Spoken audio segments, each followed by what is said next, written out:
Bueno, hermanos, no sé qué pensáis con este título. No sé si puede ser una predicación popular o qué tan popular puede ser un Dios que desea esto de ti. Es decir, Dios quiere que mueras. No sería como el típico título para atraer a la gente, ¿no? Es como, todo lo contrario. Y me llamaba la atención que en la charla que tuvimos previamente, allí afuera, se hablaba de ese Dios de amor que rompe, ¿no? O que crea puentes en ciertos sectores. Y ese Dios de amor es este mismo. O sea, no es una cara de Dios y otra cara de Dios.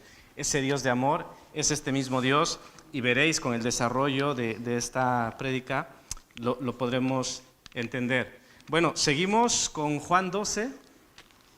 Esto está apagado. Sí.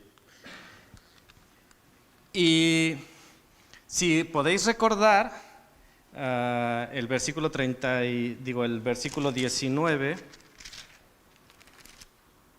dice así: pero los fariseos dijeron entre sí: ya veis que no conseguís nada, mirad, el mundo se va tras él, ¿no? Una expresión, pero que de cierta manera conecta con lo siguiente. Dice que después unos griegos, ¿qué querían? Querían ver a Jesús, ¿no? Entonces salimos de un contexto judío a que ahora unos griegos buscaban a Jesús.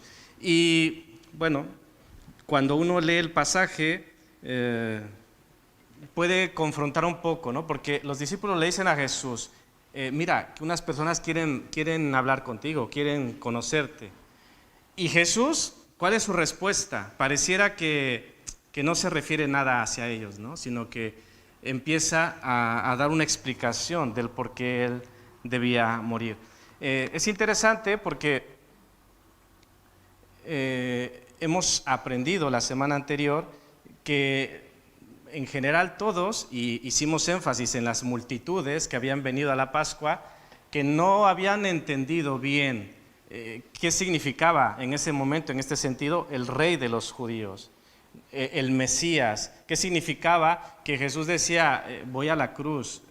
No les encajaba, no les cuadraba, no habían entendido. Entonces, este pasaje puede ser, y creo que es una respuesta para explicar por qué el rey debía de morir. Y en esa respuesta, pues también responde a los griegos. ¿Quieres conocerme? Pues mira, escucha este mensaje.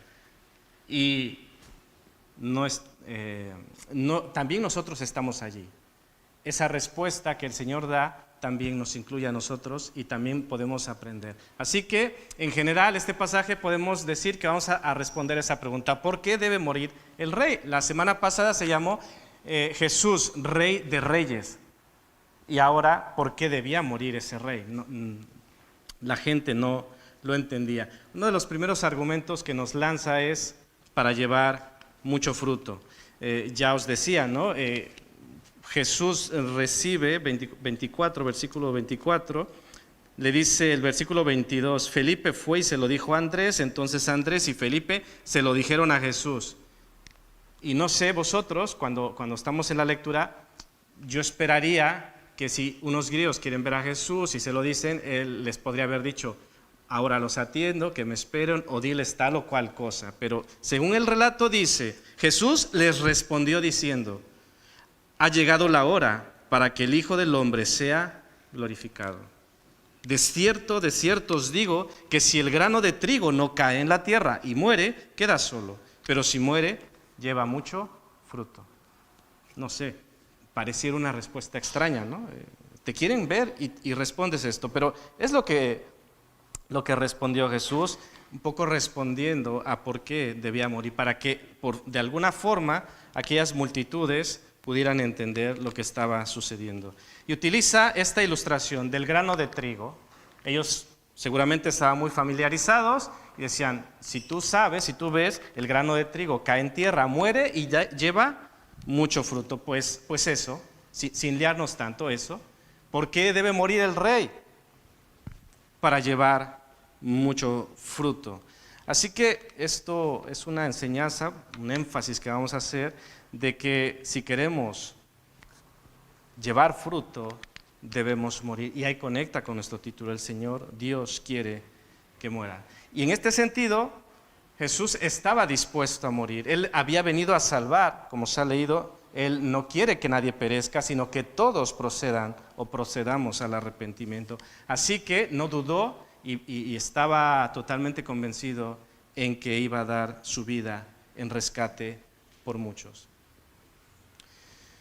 Además de que la maldad y la consecuencia del pecado no podía terminar de otra manera. ¿De qué otra manera podía terminar la consecuencia del pecado? ¿Cuál es la consecuencia del pecado según la Biblia?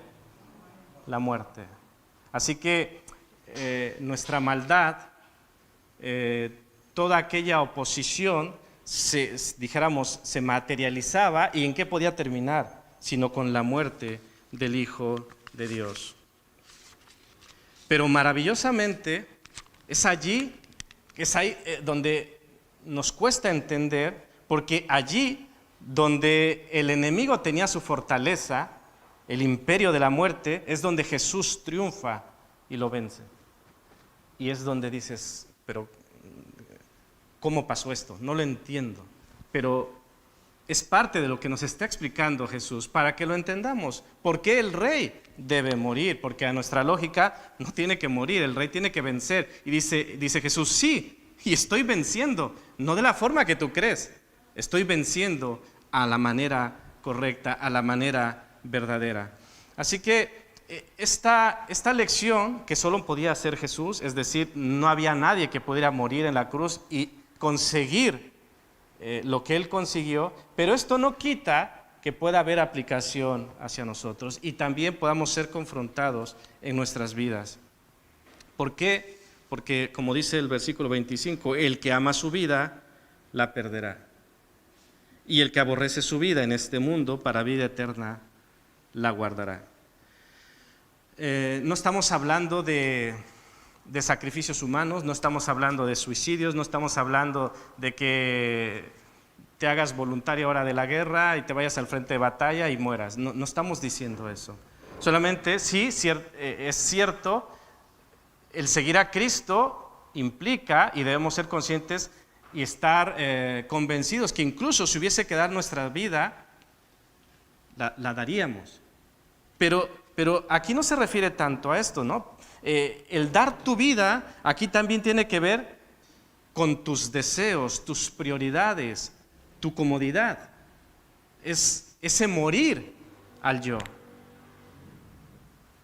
Entonces, claro, si hablamos de hipotéticamente dar tu vida, dices, bueno, sí, yo la daría. Sí, ¿por qué no? Pero claro, como no vivimos en esa persecución, no realmente, teóricamente, nuestras vidas no peligran ahora mismo, ¿no? Entendedme lo que quiero decir. No tenemos ese temor de que saliendo haya un comando armado esperándonos. No existe.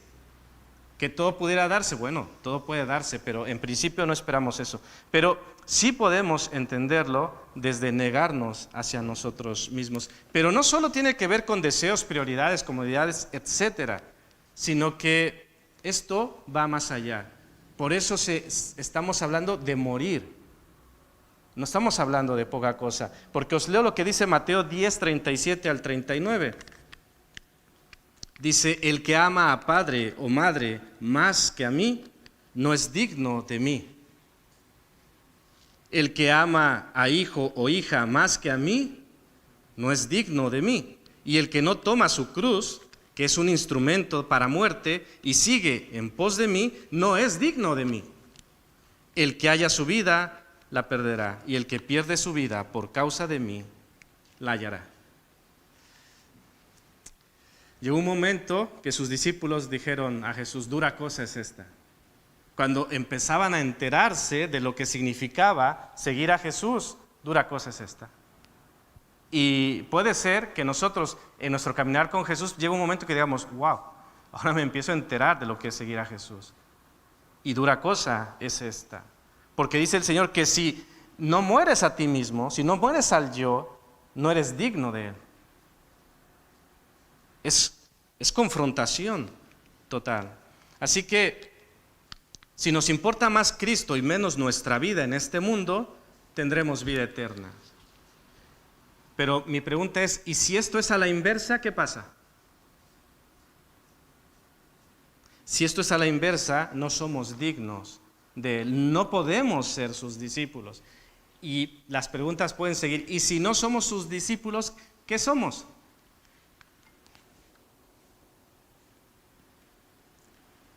Si no soy discípulo de Jesús, ¿qué soy? Pecador. Y si soy pecador, ¿qué soy? Y como que nos vamos acorralando y llegamos a esa parte donde ya no queremos decir lo que sigue, ¿no? Pero la sabemos, lo conocemos. Así que dura cosa es esta, ciertamente. Pero el Señor nos está confrontando por amor, ¿eh? No perdamos de vista, todo esto es en el contexto de que no deja de ser un Dios de amor. Todo esto lo hace, lo dice, lo pide porque nos ama y porque sabe que esto es para bien nuestro y de los nuestros. Versículo 26. Si alguno me sirve, sígame, y donde quiera y donde yo estuviere, allí también estará mi servidor. Si alguno me sirviere, mi Padre le honrará. Así que para servir a Cristo hay que seguirle. Tiene lógica, ¿no? Debemos estar donde está Él.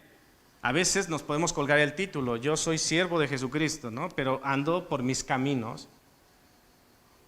No, dice el Señor, si tú eres mi siervo, debes estar donde yo estoy, porque así me podrás servir. O debes estar donde yo quiero que estés, y en ese sentido me estás sirviendo. Ahora, a lo mejor alguien puede decir, ¿y dónde está Dios? Y podemos escapar por las ramas diciendo, bueno, es que Dios está en todo lugar.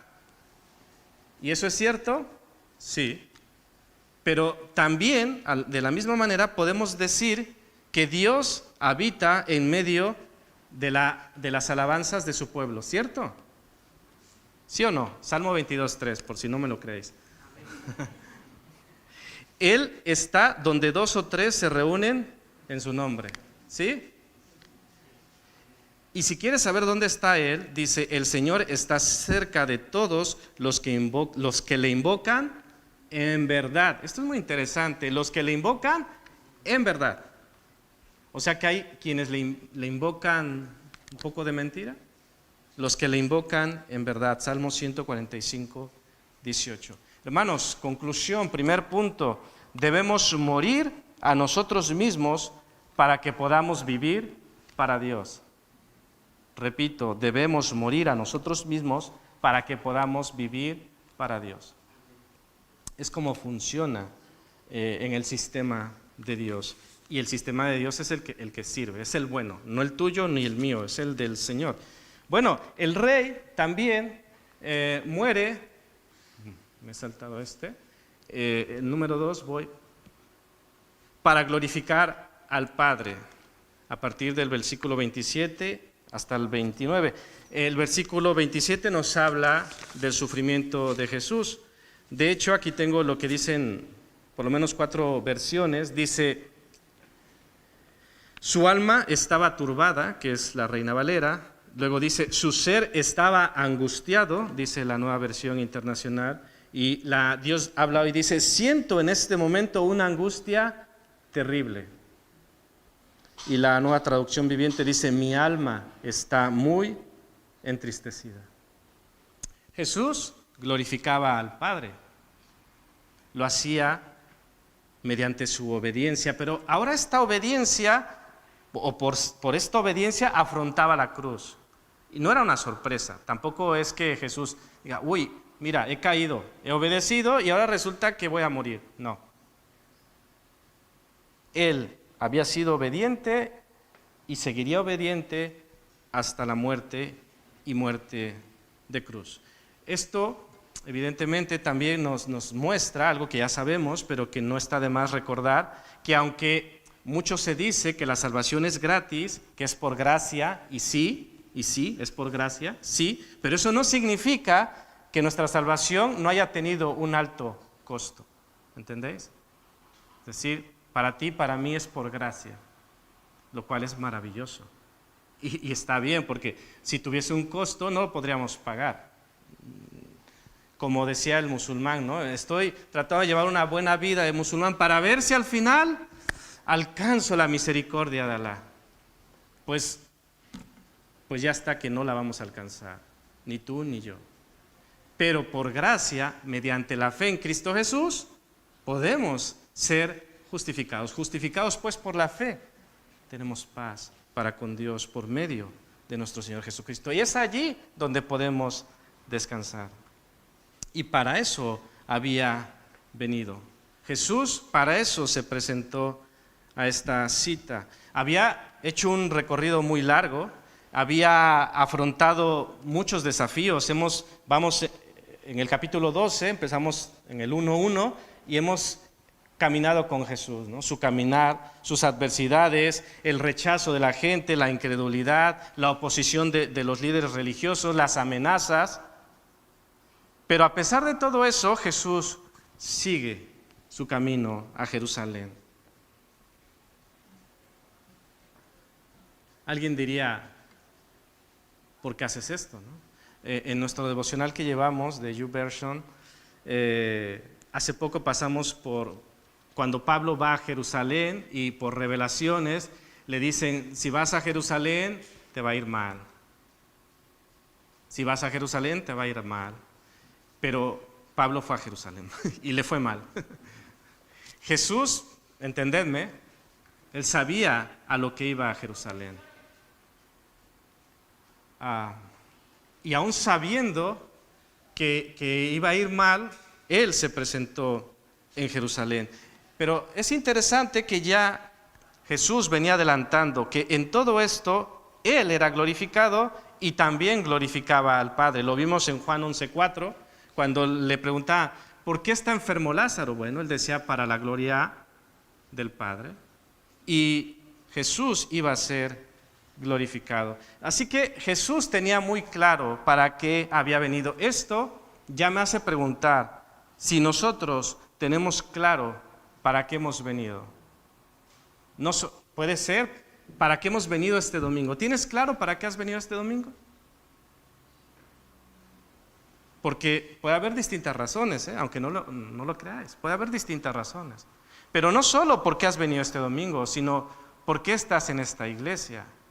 Sino también por qué eres cristiano. O sea, hay muchas respuestas, muchas preguntas a las cuales responder. Y en el contexto de todas estas preguntas que he hecho y que a lo mejor te has formulado, en todo esto, en esos porqués, en esos propósitos, ¿realmente tenemos la convicción de que eso glorifica a Dios? Porque pensemos, Jesús estaba en Jerusalén y le decía, Padre, glorifica tu nombre. Y el Señor le decía, Dios le decía, lo he glorificado y lo haré una vez más. Nosotros lo que hacemos, los propósitos que tenemos en mente, los porqués y los paraqués, ¿también glorifican a Dios? Puede haber muchos porqués. Él decía, ¿por qué estás aquí ahora? Bueno, por esto, por esto, por esto, por esto. Lo que sea, ¿eso glorifica a Dios? Porque sería lo suyo. Sería lo suyo. Porque hemos sido creados, hemos sido llamados para glorificar a nuestro Dios. Y conectando este punto con la idea central de esta predicación es, ¿quieres glorificar a Dios? No tenemos tiempo, pero podríamos ir uno a uno. Y yo creo que todos dirían sí. Bueno, diría el Señor, ¿quieres glorificarme? Niégate a ti mismo, toma tu cruz y sígueme. ¿Quieres glorificarme? Muere a ti mismo. ¿Quieres glorificarme? Muere a ese egoísmo, a ese yo. Bueno, el rey también moría para traer juicio a este mundo, versículos 31 y 32. Versículo 31 nos habla de cómo Jesús echaba afuera al enemigo.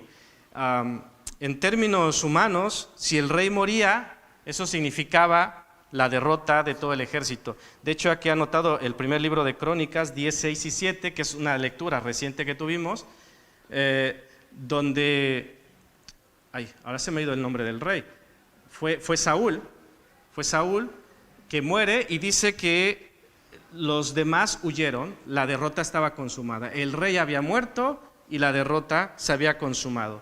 Lo interesante es que en términos celestiales y en este punto, la muerte del rey significó derrota y expulsión del que gobernaba este mundo. Dice, ahora es el juicio de este mundo. Ahora el príncipe, otras versiones dicen, el que gobierna este mundo será echado fuera.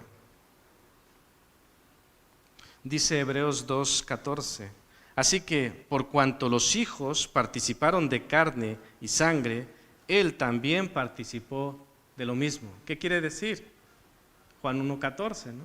Y el verbo se hizo carne y habitó entre nosotros. ¿Para qué? Para destruir por medio de la muerte al que tenía el imperio de la muerte, esto es al diablo. Así que nuestro Señor, otra vez, es esa imagen de verlo castigado con una corona de espinas en una cruz. Yo creo que en primer plano nos cuesta ver victoria allí. Es que humanamente no la hay, no la vemos, pero realmente lo que estaba haciendo Jesús era expulsando al que gobernaba este mundo. De manera puntual, llegará el tiempo en que este juicio se ejecute, pero lo cierto es que la victoria está consumada. Así que empezamos a ver las razones por las que Jesús debía morir, y las razones por las que Jesús debía morir vemos que son buenas, son para tu bien, son para nuestro bien. Daba más información nuestro Señor en el versículo 32, daba a entender de qué manera iba a morir. Jesús ya había anunciado anteriormente que iba a morir. Él ya lo había dicho, hasta 3 veces, recuerdo, en el Evangelio de Mateo, anuncia su muerte. Pero cuando anuncia su muerte, no deja de anunciar su resurrección. No solo su muerte, sino también su resurrección. Iba a ser levantado, y de esta manera él indicaba que sería mediante la crucifixión. Y esta información otra vez creo que chirriaba en las mentes de aquellas personas, porque recordemos de la semana anterior, ellos decían el rey de Israel, el Mesías, nuestro libertador. Y ¿cómo esa imagen, cómo la encajo con que él dice que va a morir en una cruz? Es como ir para atrás, ¿no? O sea, ya le habían celebrado, Hosana al Hijo de David, bendito el que viene en el nombre del Señor, pero llega a este punto de decir, no me encaja, no entiendo nada. Y Jesús hacía caer sus expectativas. Jesús venía a lo que venía y no iba a engañar a nadie. Y dice el versículo 32, y yo si fuere levantado de la tierra, a todos atraeré a mí mismo. El sentido del verbo utilizado aquí es arrastrar, atraer poderosamente. Jesús vino a salvar. Jesús no vino a salvar solo a los judíos, sino que, como dice, a todo el mundo. Y este es uno de los énfasis del Evangelio de Juan, el Evangelio universal. Os leo fragmentos de algunos versículos de Juan. Dice, es el Cordero de Dios que quita el pecado del mundo. Juan 1:29, porque de tal manera amó Dios al mundo. Esa ya sabéis dónde está, ¿no? Los samaritanos le identificaron como el Salvador del mundo. Juan 4:42, dio su vida por el mundo y da vida al mundo. Y también Jesús decía, yo soy la luz de los judíos. No, ¿verdad? Bueno, sí, pero también de todos los demás. Yo soy la luz del mundo. Así que es maravilloso que esa atracción, esa poderosa atracción también sea para ti y para mí. Él vino a buscarte, Él vino a buscarme. ¿Nos resistimos a tal fuerte atracción? ¿Nos estamos resistiendo?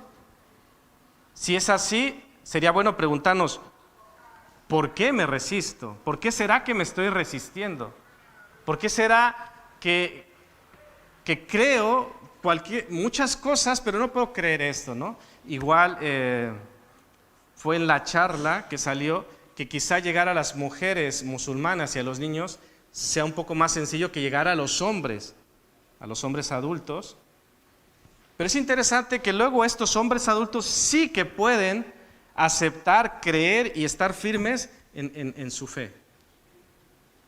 Es decir, el engaño lo consumen y lo aceptan, y la verdad del Evangelio, esa no. Nada, no quiero nada. Es como una vacuna, ¿no? ante la verdad. Son razones, son argumentos, muy buenos argumentos que vemos de por qué el rey debía de morir. Y todos estos son buenos para nosotros. Vamos a pasar a la parte de las conclusiones y las aplicaciones.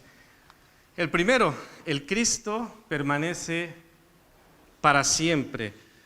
Esto es algo que les chocaba a ellos, porque ellos, mejor o peor, conocían las Escrituras, en este caso, el Antiguo Testamento. Os leo 2 versículos o 2 porciones. Isaías 9:7 dice: lo dilatado de su imperio y la paz no tendrán límite. Sobre el trono de David y sobre su reino, disponiéndolo y confirmándolo en juicio y en justicia, desde ahora y para siempre. El celo de Yahvé de los ejércitos hará esto. Y luego os leo Daniel 7:13 y 14. Miraba yo en la visión de la noche, y he aquí, con las nubes del cielo venía uno como hijo de hombre, que vino hasta el anciano de días, y le hicieron acercarse delante de él, y le fue dado dominio, gloria y reino, para que todos los pueblos, naciones y lenguas le sirvieran. Y fijaros, su dominio es dominio eterno, que nunca pasará, y su reino uno que no será destruido. ¿Cómo encajamos esto? La Escritura dice que su reino será eterno, y este rey dice que va a ser clavado a una cruz. ¿Entendemos? Es como un calambre mental, ¿no? Me estalla. No entiendo. Pero las Escrituras debemos mirarlas completas, ¿no? A veces conscientes y muchas veces inconscientemente somos selectivos. Vemos lo que queremos ver y omitimos lo que no queremos ver. Porque las Escrituras también dicen esto. Isaías 53:7 y 9. Dice: angustiado él y afligido, no abrió su boca. Como cordero fue llevado al matadero, y como oveja delante de sus trasquiladores, enmudeció y no abrió su boca. Y se dispuso con los impíos su sepultura, mas con los ricos fue en su muerte, aunque nunca hizo maldad, ni hubo engaño en su boca.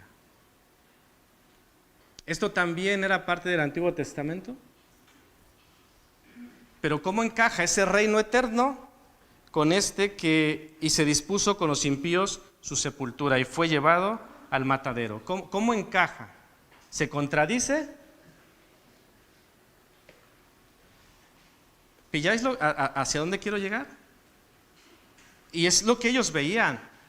¿Por qué se nos dice por qué la Escritura dice que este rey, el Mesías, el enviado de Dios, será un reino eterno? Y este hombre nos habla de morir, pero no estaban mirando que las Escrituras también decía que ciertamente iba a padecer y que había de morir. Pero eso no invalidaba la otra Escritura, porque su reino seguiría siendo eterno y seguirá siendo eterno. Y es eterno, no se contradice. Y esto me lleva a pensar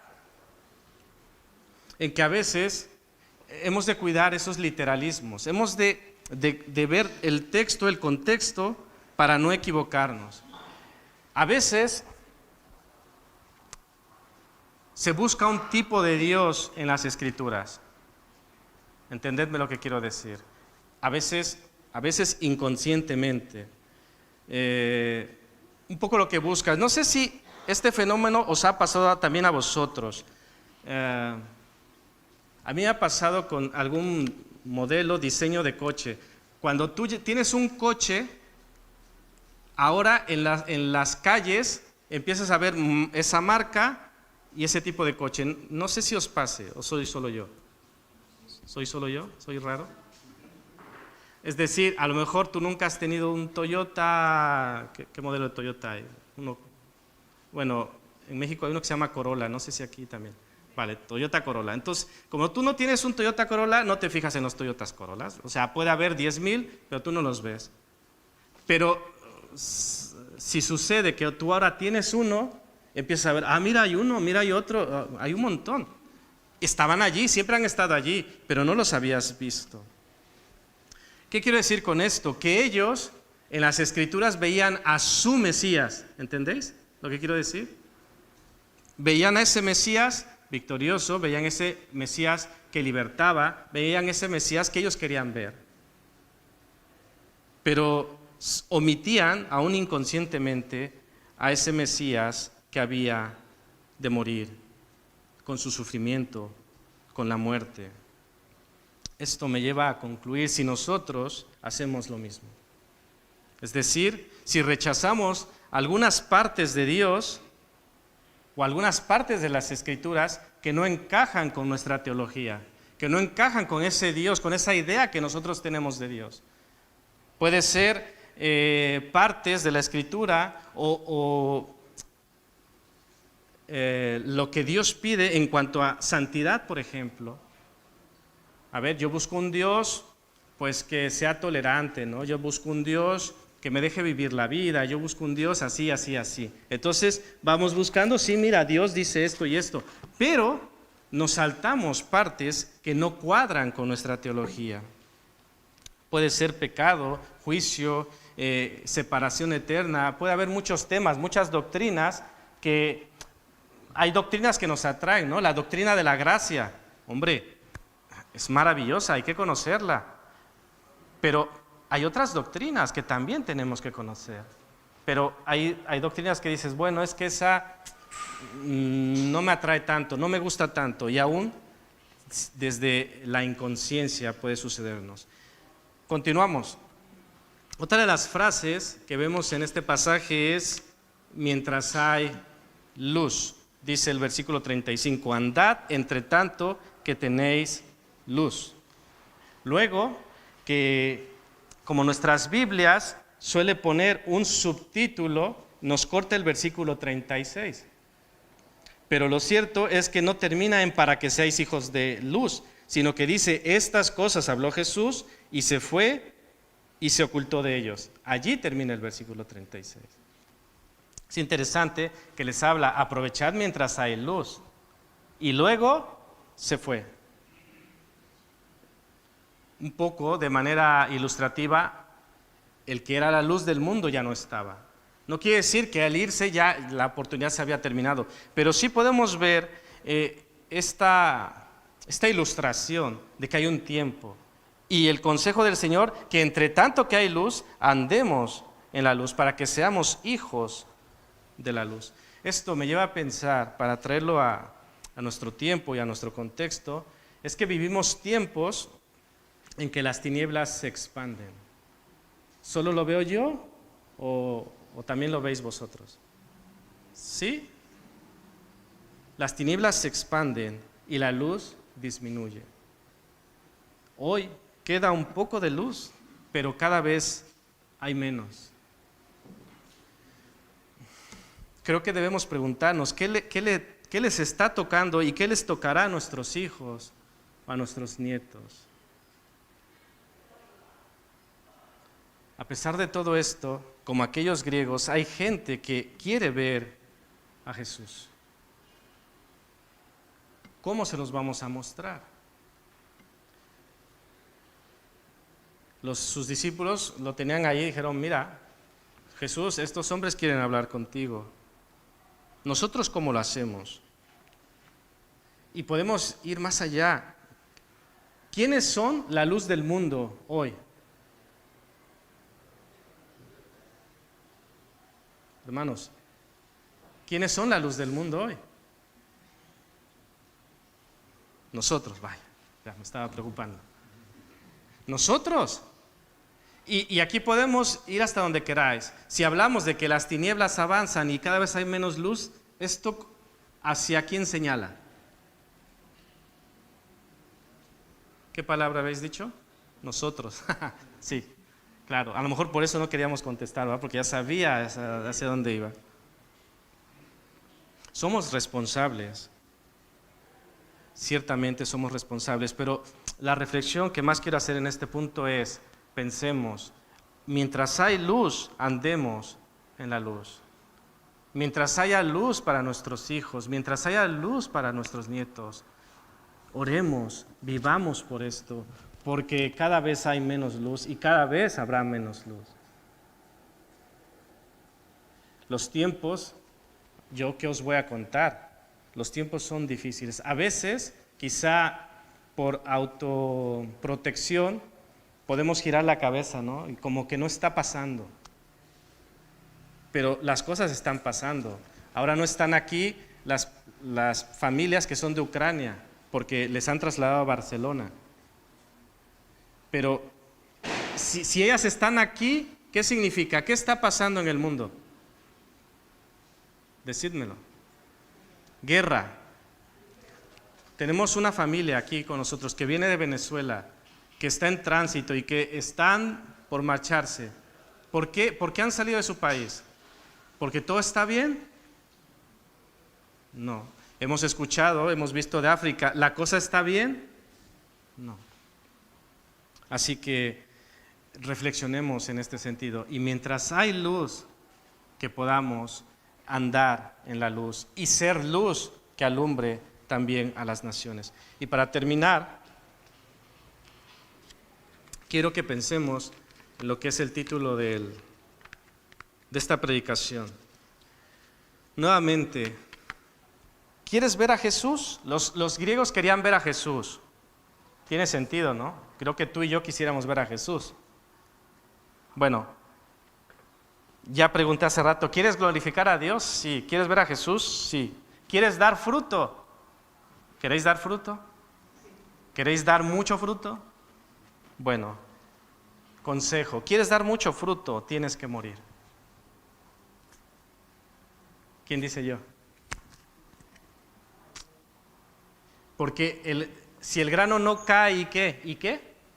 Y muere, ¿qué no hay? No hay fruto. Hermanos, Dios nos está pidiendo que muramos. Y reitero, por los niños, porque a veces son más literales, no estamos hablando de morirnos como tal, sino morir a nuestro yo. Dios nos está pidiendo que muramos, para que entonces podamos dar fruto, para que entonces podamos ser sus discípulos, para que entonces podamos estar caminando con Él. Dice Gálatas 2:20, con Cristo estoy juntamente crucificado, y ya no vivo yo, decía Pablo, mas Cristo vive en mí. Y lo que ahora vivo en la carne, lo vivo en la fe del Hijo de Dios, el cual me amó y se entregó a sí mismo por mí. Os voy a compartir un ejemplo que escuché de un predicador que me gustó mucho. Está basado en Génesis 22. Quizá cuando decimos Génesis 22 ya vosotros os ubicáis, ¿no? Abraham, su hijo Isaac, el sacrificio, y dices, ¿qué tiene que ver esta historia, no? Recordamos que Dios le dice, bueno, a ese hijo que has tenido en tu vejez, que amas y que es el hijo de la promesa, quiero que vayas a tal monte y... ¿Sabéis lo que quiero decir con...? ¿verdad?